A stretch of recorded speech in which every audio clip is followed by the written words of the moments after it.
We're on day 18 of the best in horror countdown 2020, and I'm hungover. I went out last night with some friends for his birthday, so don't expect the golden pipes to be working perfectly. We'll still be looking for the best films released between October 1st, 2019 through September 30th, 2020. Here we go.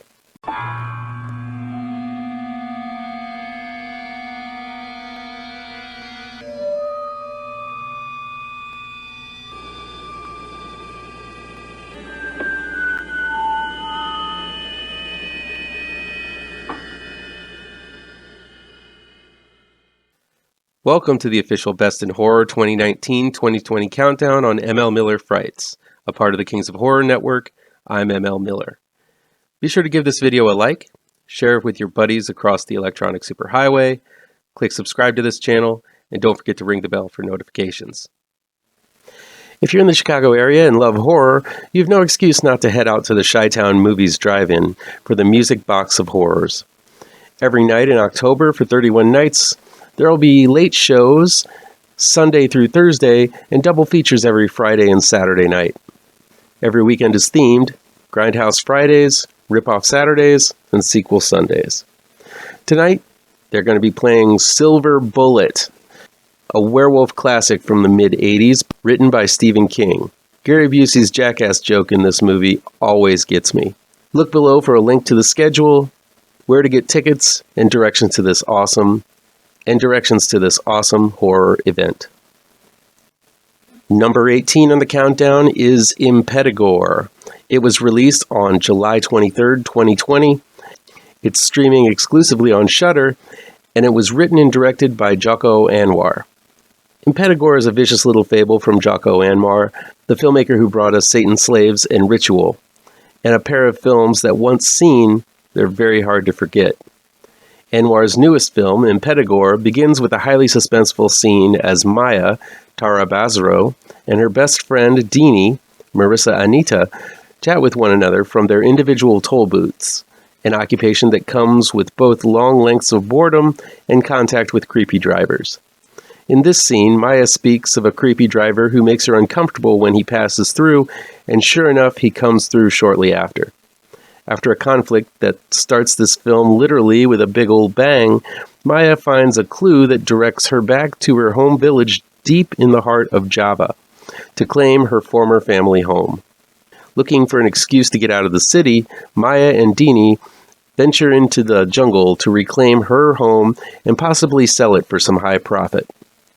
But these young gals have no idea what they're walking into, as a curse has befallen the village, and it leads back to Maya's childhood home, a home haunted by ghosts of the past and a village-wide curse where all babies are born without their skin.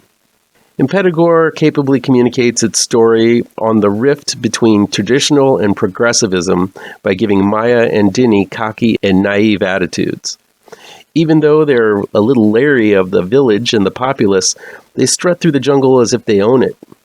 It is inconceivable to both gals that they would be in danger, and once things do escalate, it's hard for them to fully acknowledge just how deep in trouble they really are. This is the main theme of about the first hour of the film, and it's a strong one, but I wish it would have been ridden all the way through to the end. Instead, things get more reliant on big horror set pieces, the taboo-breaking curse, and the over-the-top ending that is truly shocking and well orchestrated. There is an old versus young conflict right up to the end of the film, but somewhere along the way the film becomes entrenched in Indonesian folklore. This is no less fascinating, as it really does dive deep in what plays out as a cautionary fable, explaining why the children in the village are born skinless, who cursed the village, and how it happened. I found this section interesting, but a little long in the tooth, and if there's a criticism to be made here, I think a good chunk of this section could have been summed up more quickly to make this a brisker and consistently exciting film. I also had a bit of an issue with the consistency of the characterization of Maya throughout the story. At the beginning, she's a ditzy city girl, screeching at the first sign of trouble. She's not really portrayed as a strong character, and for a second I thought she was being set up to be the first victim and the spotlight shifting to Deanie, who seemed to be the more sensible and cautious of the two. But by the climax of the film, Maya is still around and is Sigourney Weavering it up against the locals, full of confidence, piss, and vinegar. I understand most final girls go through this metamorphosis, mustering the gumption to take on the antagonist by the end, but I think that the shift from Indonesian Valley Girl to Village Warrior was a leap that wasn't completely justified. Despite those criticisms, Impetigore takes some ballsy risks involving how it treats the babies in the story. There are quite a few child deaths, most of them newborns, that are going to be a tough watch for some, especially those viewers who are pregnant or with kids. Even the shocking epilogue keeps this theme running and left me with my mouth open wide. Impetigore is savage cinema at its best. It's drenched in Indonesian folklore, heart-wrenching drama, twisted gore, and rock-solid storytelling. Want some more horror from the East? Look no further than Warning Do Not Play, released on June 11th, 2020, streaming exclusively on Shudder. Warning Do Not Play was directed and written by Kim Jin-won. A young director, Mi Jung, Yi-ji Seo, is in a pinch and has to come up with an idea for a new film ASAP, lest her and her business partner lose their contract with their production company. It's in this moment of desperation that she hears about a lost student film made a decade ago that is said to be filmed by a ghost named Soon Mi. After finding the lost film, Mi Jung finds herself haunted by the exact same ghost.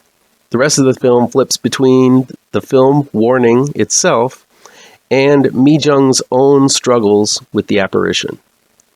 Anyone who may have crossed paths with Kim Jin-won's The Butcher knows that the South Korean filmmaker can deliver some harrowing and disturbing cinema. There are moments from that film I just can't unsee, and it's a film I told myself I wouldn't watch ever again because it was so disturbing. Surprisingly, Warning Do Not Play is only Kim's second film. This time he's made something more for the masses, and while it is wonderfully done, it also felt like he is venturing into territory that was well tread upon in the 90s and the aughts, during the J-horror craze that paired ghosts with all forms of technology. At the beginning of this film, there are quite a few jump and coming-at-you scares that work pretty well, but still give off more of a popcorn quality than the heavy tone I think Warning Do Not Play wants to have. There's the pairing of the paranormal with tech that we've seen in everything from Pulse to Ringu, and while the first hour is nicely paced and full of ominous moments, harrowing sounds, and well-paced moments of darkness, it still doesn't feel like anything new. I also had some issues with how fast Mi Jung is able to find the lost film. It really doesn't take much work at all. But right at about the halfway point of Warning Do Not Play, Kim Jin-won throws out some curveballs that really pumps up the intensity, the horror, and the utter originality. Kim Jin-won's The Butcher is so horrifying because it was a found footage film taken from the POV of the victims. The latter portion of the film has the camera literally nailed to the heads of the victims, so there was no way the camera could be dropped. The audience was forced to watch the horrifying events basically as the victims experienced them, playing out like a snuff film. Warning Do Not Play is a film that plays out in a classically cinematic fashion, but occasionally Mi Jung, who is our protagonist, looks through her phone screen to try to differentiate between what she's seeing and what is actually there. Halfway through Warning Do Not Play, much like the viewer victim in The Butcher, Mi Jung walks right into the middle of the movie she is researching and is being watched by her assistant as the movie plays out on his laptop. It's this meta style of storytelling that threw me for a loop and elevated this film to another level altogether. It felt more like a Christopher Nolan Inception-like film that folds in upon itself rather than your typical J-horror tech ghost flick. Allow me to dig way too deep into this film and take a leap. I feel Kim Jin-won is saying something about the observer being an integral part of the filmmaking process in Warning Do Not Play, which feels like an extension of the same thing he was trying to say with The Butcher. While it is more of a mainstream style of film, Warning Do Not Play continues the themes that lay below all of the screaming and bloodshed that began in The Butcher. This actually makes me want to revisit that film that I said I would never revisit again, as I think it enriches Warning Do Not Play after seeing it. It's not a leap to look at filmmaker Kim Jin-won's own filmography with two films spaced apart by a decade and see how it is similar to the story playing out in Warning Do Not Play. The latter portion of Warning Do Not Play gets bloody. Mi-jung becomes trapped in a theater without exits with a ghost. It is a truly nightmarish scene to see unravel. Ye Ji-seo, who plays Mi-jung, is small in stature, but damn if she isn't the feistiest little trooper I've ever seen, as she fights tooth and nail against Soon-mi, the ghost, and ends up with the scars to prove it. While oftentimes the ghost is visualized as the cliched, pale girl with hair draped over her face, Soon-mi is much scarier, with bright blue eyes, and not an inch of her uncovered with clumps of sticky blood. Seeing Mi-jung and Soon-mi tear into one another is a battle for the ages. While the beginning of Warning Do Not Play felt all too familiar, I ended up being surprised by the last half of it. Kim Jin-won has unleashed an unforgettable monster with Warning Do Not Play that pulls no punches and has a rather diabolical take on cinema itself. The metatextual ending plays out beautifully, forcing you to think about the power of the observer and wonder if a film is made and not seen, is it a film at all? Kim Jin-won answers the question here in many ways deeper than I expected. That'll be it for today. Check back in tomorrow for my next pick on the countdown. Please chime in down in the comments and let me know what you think of these films, how on the nose or mind-numbingly wrong I am, or you can counter with your own list. If you like this video, please pound that thumbs up button. Share this video with your social media addicted pals. If you're looking for written reviews, you can find them on MLMillerWrites.com. That's where you can find the rest of this countdown as well. Don't forget I have 2 new horror comic book trade paperbacks that you should look for. GRAVETRANCERS is out right now, and Pirouette, collecting never-before-published issues, will be out in late November, early December. Diamond order code APR 201712. And be sure to subscribe to this channel and ring that bell for notifications so you can be the first to see my future videos. Thank you so much for your time, and take care.